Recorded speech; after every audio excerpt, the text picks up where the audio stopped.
Episodes of Palette Swap are suggested by viewers like you. If there's a character you'd like me to analyze, let me know in the comment section down below.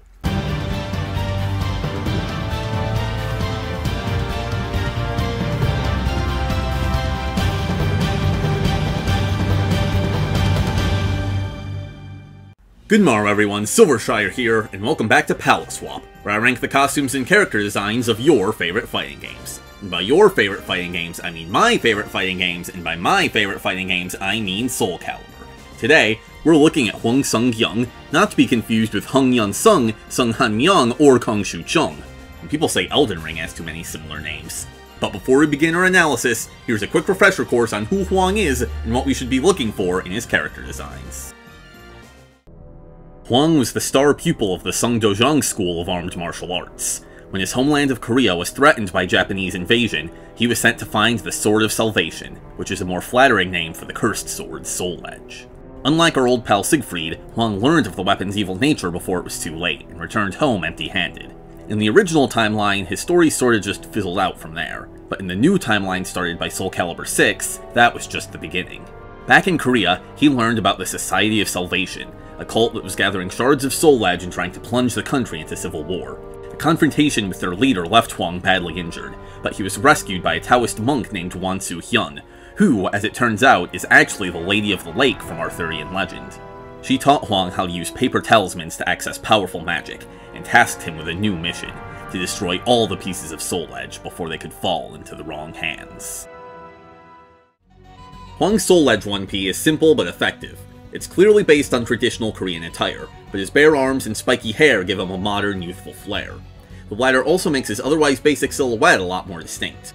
His bright color palette and the multitude of patterns on his clothing are unique and eye-catching, though I think the green is a little garish. I prefer the darker shade we see in the concept art, as it's easier on the eyes and makes the accent colors pop even more. 5 out of 10. This costume's alternate color uses a complementary blue and orange color scheme, which, along with the overall darker palette, works a lot better in my opinion, even though there's less variety. 6 out of 10. His 2P has some barbarian vibes, giving him ripped clothes, a bare chest, and asymmetrical armor. As I said in the Siegfried video, red and black is practically synonymous with evil, and while this isn't exactly a villainous design, it definitely has an edgier feel. It's a cool look, though I'm not really sure it fits Hwang's character. I also think something more creative could have been done with the arms, as they're wrapped in bandages in both his 1P and his 2P. They are a little different, as they cover his hands in this one, but I think asymmetrical gauntlets or bracers would have worked better. Also, a 5 out of 10. This costume's alternate color changes the red to yellow. Hwang's name actually means yellow, and his internal codename during the development of Soulcalibur VI was probably yellow, so I think it's funny that his only yellow outfit is the alternate color to his alternate costume in one game. Yellow and black is a striking color combination and rather unique in the context of Soulcalibur, but I definitely prefer the red. 4 out of 10. His 3P is a more heavily armored design, and I think it's his strongest from this game. While his other two costumes are pretty simple, this one goes all in on extravagant detail, yet it's not too busy or cluttered. I like the subtle similarities to his 1P, such as how he's still wearing a headband even though this one is metal. He looks like the star of an old school anime or manga, which is backed up by an artist's note describing it as a heroic look. 8 out of 10. His Soulcalibur 1 1P retains his iconic hair and headband, but the rest of the design is a major departure. It's much lighter and looser overall, which nicely communicates some changes to his gameplay. In Souledge he was a Mitsurugi clone, but in Soulcalibur he has a faster, more acrobatic style. Likewise, since Hwang is one of the few characters with some really powerful kicks, his pants flaring out at the bottom draw attention to the area you need to look out for. Plus, I'm always a sucker for a good scarf. However, I'm not a fan of the ripped-up shirt thing he has going on, and perhaps as an overcorrection to the previous game, his color palette is very dull and desaturated. Another 5 out of 10. His 2P, like in the previous game, goes for a wilder look. He's once again bare-chested, and he now has some tattoos or body paint on his chest.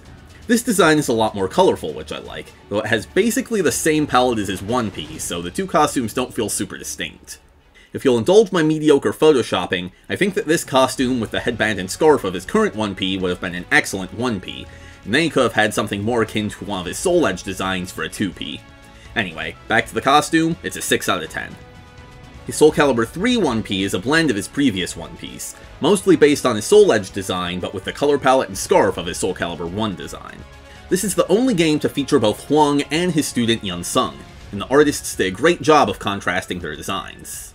Yun Sung, as the younger of the two, is showing a lot of skin and has a more modern fashion sense, whereas Hwang is reserved and traditional. It may be nostalgia speaking, but I think this is the best iteration of his classic look. 7 out of 10. His 2P is just a recreation of his Souledge 1P.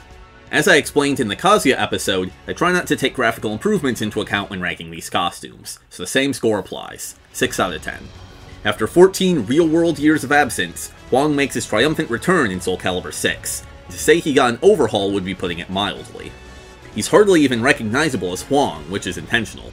He's meant to be in disguise, and even his reveal trailer refers to him as Unknown Soul until his mask is removed at the very end. This design seems to take some inspiration from the Bloodborne hunter, and more generally, from ninjas. It's sort of a blend of European and Asian aesthetics, which is fitting since Hwang's story ties together Arthurian legend and Taoist religion. Despite how it appears at first glance, there are actually some nods to Hwang's classic costumes, such as the circular emblem on his chest, the long scarf, and even the classic headband hidden underneath his hat. Despite how it may appear at first glance, there are actually quite a few nods to Hwang's classic costumes, such as the circular emblem on his chest, the long scarf, and even the classic headband hidden underneath his hat. Even the very concept of a stealthy Hwang is a reference to his past, as in Soulcalibur II, there was a mysterious masked fighter with his moveset simply named Assassin, and in Soulcalibur III, a silhouetted version of him appeared under the name Unknown Soul. I wasn't fond of this outfit at first, as it's very busy. It reminds me of the Soulcalibur IV design in that way, but it's definitely grown on me. And also earned some bonus points for serving as great character creation pieces. I do wish there was just a bit more color though. I get he's supposed to be a sneaky stabby ninja now, but that doesn't stop Taki. Also, this has more to do with his model than his costume, but he feels a tad bulky. Hwang's always been a pretty lean and nimble character, and I think that should be emphasized now more than ever. Still, I think it's a really cool redesign. 9 out of 10. Soulcalibur VI doesn't have any alternate costumes, but it does have alternate colors, and Hwang's ults were given a little more attention than most other characters. His color 2 is a simple palette swap that gives him a white and brown color scheme. It reminds me of Assassin's Creed, which is fun, though I don't think the feathers look great in brown. I would have preferred something more vibrant. 8 out of 10. His color 3 ditches the hat and mask and gives him the color palette of his Soulcalibur 1 1P. I think it was really smart to include a more classic style costume, and I like this a lot better than the design it's referencing. I wish it kept the scarf though. 9 out of 10. Lastly, his color 4 is a malfested version of Hwang, referencing his non-canon ending from Souledge where he's corrupted by the titular sword. The dark red looks great, and I enjoy all the little touches, such as his glowing yellow eyes and the scars all over his body. Even his soul charge changes to the evil red version while wearing this costume. Plus, it matches Sunmina's color 4, which is a nice touch. Also, a 9 out of 10. And with that, we have ranked every single Hwang costume. There weren't any that I consider a 10 out of 10, but that doesn't mean he doesn't have some fun and interesting designs. It's a shame he's been in so few games, because the artists haven't had much of a chance to iterate on his different costumes. I'm curious to see what over-the-top look he would have had in Soulcalibur IV, or what an older version of him might have been like in Soulcalibur V. But that's just my opinion, so what do you think? Let me know in the comment section down below if you agree or disagree with any of my rankings. Also, let me know which character you'd like to see next. For episode 6, we'll be looking at Cervantes de Leon, as requested by Nemo over on Reddit. Oh, by the way, this episode was requested by Lunch Billion. Sorry I forgot to put your comments in the last vid. In the meantime, thank you so much for watching, I hope you enjoyed, and until next time, I bid thee farewell.